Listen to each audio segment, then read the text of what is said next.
नमस्कार, मैं हूं आपके साथ प्रशांत। कंगना रनौत ने जब से राजनीति में कदम रखा है तभी से वो चर्चाओं में बनी हुई हैं। कुछ दिनों पहले ही बीजेपी ने कंगना के पार्टी ज्वाइन करने का ऐलान किया था।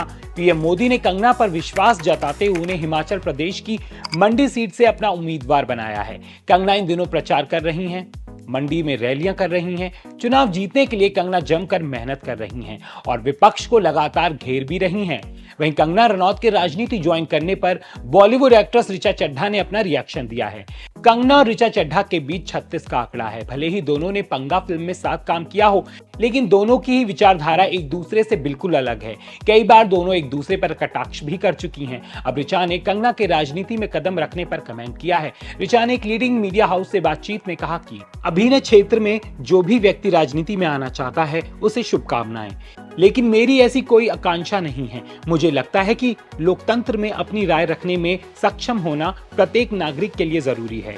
यदि आप मेरा वोट ले रहे हैं, यदि आप मुझसे हर चीज पर कर ले रहे हैं, चाहे वो जीएसटी हो, वैट हो, रोड कर हो और यहाँ तक कि मनोरंजन कर जैसी किसी भी प्रकार के डायरेक्ट या इनडायरेक्ट कर हो, तो मुझे अपनी बात कहने की इजाजत दी जानी चाहिए। हालांकि मैं मनमौजी हूं, मुझे वास्तव में ऐसा लगता है कि लोकतंत्र में मुझे एक नागरिक के रूप में बिना किसी आरोप के ही वह ऐसा इसलिए कर रही है क्योंकि वह राजनीति में शामिल होना चाहती है, बिना इसके अपनी राय व्यक्त करने की सुविधा होनी चाहिए। ऋचा ने मजाकिया अंदाज में कहा, मैं इतनी अच्छी अभिनेत्री हूं, अगर मैं राजनीति में शामिल हो गई तो अभिनय की दुनिया के लिए कितनी बड़ी क्षति होगी। हालांकि वो हमेशा अभिनय ही करते हैं और शायद हमसे बेहतर अभिनेता हैं, लेकिन फिर भी। बता दें कि ऋचा चड्ढा ने इससे पहले एक इंटरव्यू में राजनीति को लेकर भी कमेंट किया था। ऋचा चड्ढा से पूछा गया था कि अगर वो राजनीति में शामिल हुई तो सबसे पहले क्या करेंगी। इस सवाल के जवाब में एक्ट्रेस ने कहा था, बहुत सारे देशों की सरकारें बदलना चाहूंगी। मुझे लगता है कि 80% देशों की सरकारें बदलना चाहूंगी। आपको नहीं लगता कि ये दुनिया कहीं और ही जा रही है? मेरा मतलब है कि आज से 30-40 साल पहले कम वेतन पर भी लोग बहुत शानदार जीवन जी रहे थे। वह अपना घर ले लेते थे, कार ले लेते थे और उनके जीवन में थोड़ी शांति थी। खाने पीने में मिलावट कम थी, हवा भी थोड़ी साफ थी। लेकिन अब क्या हो रहा है?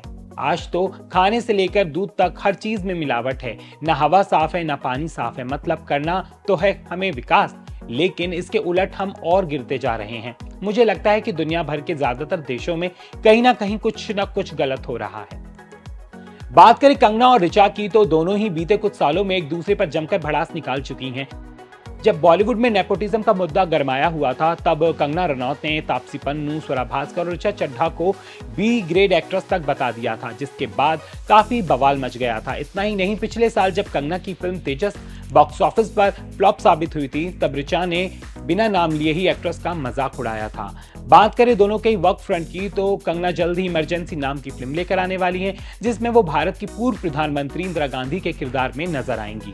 ये फिल्म 14 जून को रिलीज होगी, जिसमें कंगना ने एक्टिंग करने के साथ साथ इसे डायरेक्ट और प्रोड्यूस भी किया है। वहीं बात करें ऋचा चड्ढा की, तो हाल ही में एक्ट्रेस संजय लीला भंसाली की सीरीज हीरा मंडी में नजर आई थी, जिसे लेकर वो इन दिनों काफी ज्यादा चर्चाएं बटोर रही हैं। इस सीरीज में ऋचा ने लज्जो का किरदार निभाया है। उनकी एक्टिंग की सीरीज में जमकर तारीफ हो रही है। इससे पहले वो फुकरे 3 में नजर आई थी, जिसे काफी ज्यादा पसंद किया गया था। वैसे ऋचा ने जिस तरह से कंगना के राजनीति में कदम रखने पर कमेंट किया है, उस पर आपका क्या कहना है? हमें कमेंट करके जरूर बताएं।